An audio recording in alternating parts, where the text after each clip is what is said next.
Well, good morning, great peeps. Hello. It is a new week, It is a new month, and we love the scripture. Can't believe we're in God's August. new mercies, tender mercies are new every day.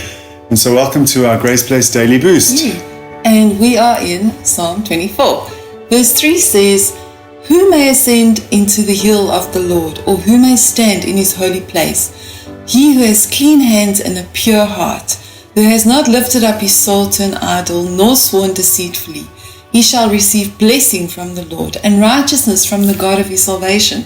This is Jacob, the generation of those who seek him, who seek your face." You say that word? Selah.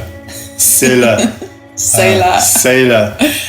And then the next few verses speak about those who can approach God's throne. Yeah, so on Friday we read about how great God is. And then in the same psalm, David goes on to question about who can climb the mountain of the Lord. And he answers it and he says, those who have a pure heart, those who have clean hands. It's almost like before we climb a mountain, we need to prepare ourselves and be living the right kind of life in order to climb the mountain of the Lord. But at the same time, David says there's some things we need to get rid of, like idol worshipping, and stop being deceitful.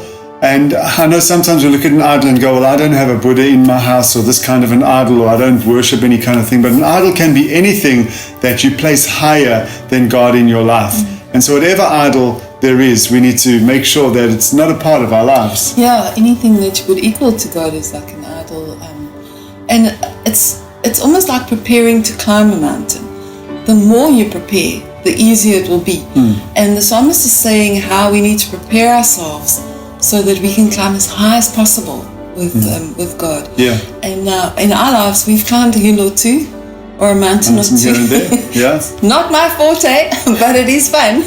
Climbing up is easier than climbing down, I must say. That's true. And the aim is always to get to the top.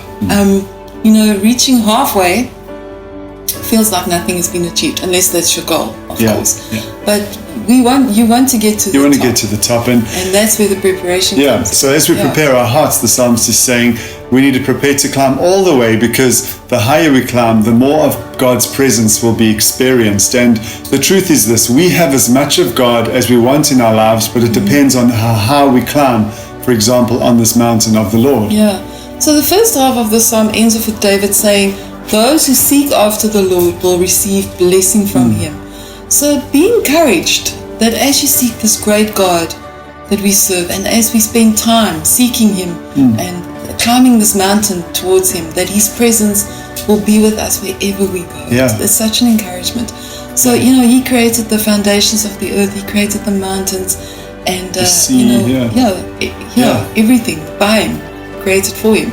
And as we seek him, we will find this blessing and righteousness from him. Yes. It's a fantastic promise. It is. So live by this promise and seek God's presence and climb that mountain and seek after him, and you'll find blessing in your life. Yes. And on that note, we have wish a wonderful you a Monday. fantastic day. See you tomorrow. Bye.